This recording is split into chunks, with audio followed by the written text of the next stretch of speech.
an example of a network analyzer-based solution is our Codenomicon network analyzer, which basically what it does is that it contains a wide range of different network recorders or tags or probes in the network, which look at the traffic happening, the real-life traffic happening in the network, and enable you to take any snapshot in time and then go and analyze that in more detail.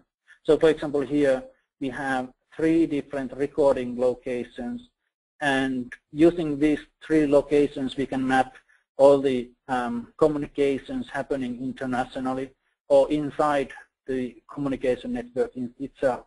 So identifying, for example, here in an IMS setup, identifying what kind of communications happen between critical internal servers and then external clients, or even like roaming customers coming and using the network systems. And because it's a distributed monitoring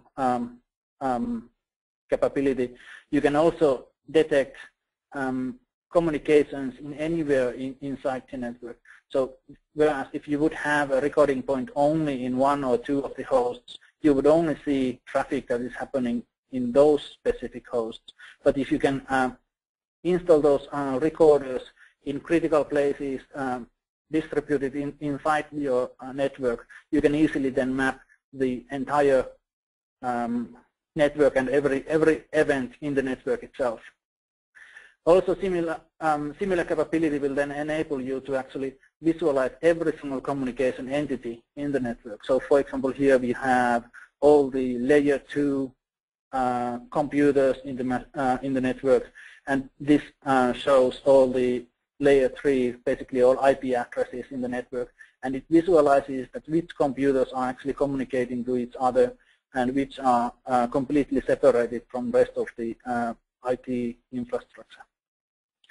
And then with visual network analyzer tools, you can then automatically identify all those critical protocols and interfaces in the network as well. For example, here we can see that there's lots of ISCMP and OSPF traffic, routing traffic, but there's also a wide range of different application protocols that are used across the system here.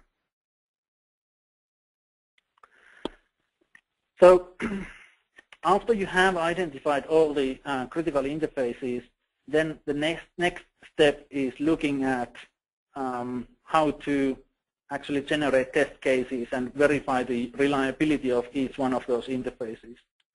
And this is the first step in actually identifying the zero-day vulnerabilities. This is actually an old picture from a white paper we published, I think it was in early 2008 already, where we conducted pathing in different communication layers against different commercial wireless access points. So each column here is a real commercial access point that we tested. And then here we can easily then see that focusing your tests on one protocol interface only. So for example, if you only do web testing, that is very narrow view to the security of each one of these devices. So some of these actually pass when you perform web testing only. But then if you look at the overall security, you can see that every one of these devices seems to fail on the MAC layer attacks on the Wi-Fi. So any Wi-Fi, for example, broadcast messages sent in these networks that would have deployed these could potentially crash and exploit every single access point that they can access. So one of the reasons, of course, for that is that during that time, very few of these vendors had any access to Wi-Fi buzzers and Wi-Fi security testing tools. Hopefully the situation today is much better than this.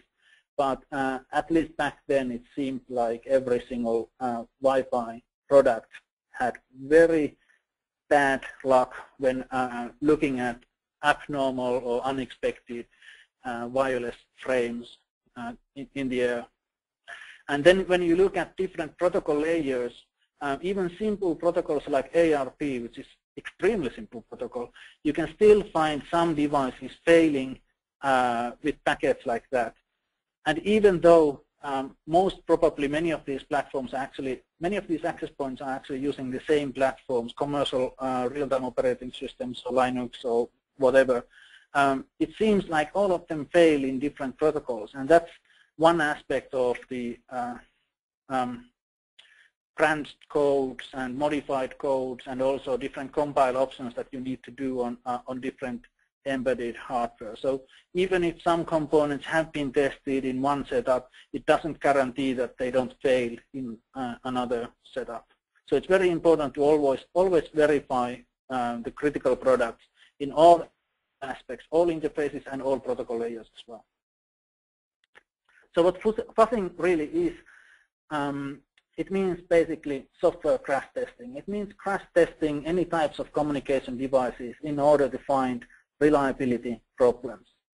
And it's nothing new, really. If you look at quality assurance domain, it has many names coming from tens of years ago. I think one of the most overall terms is negative testing, meaning that you compare positive testing, where you look at use cases and test cases for verifying valid functionality.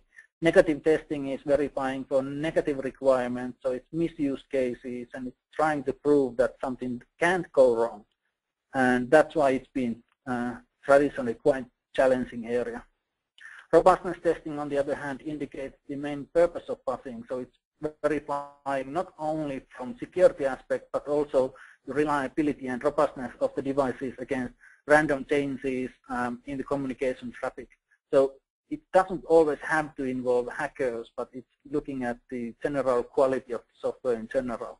And in software industry, you can nowadays see lots of initiatives in that domain, looking at all the rugged initiatives or safe code or many similar aspects where it's not only about security, but it's also about reliability of code.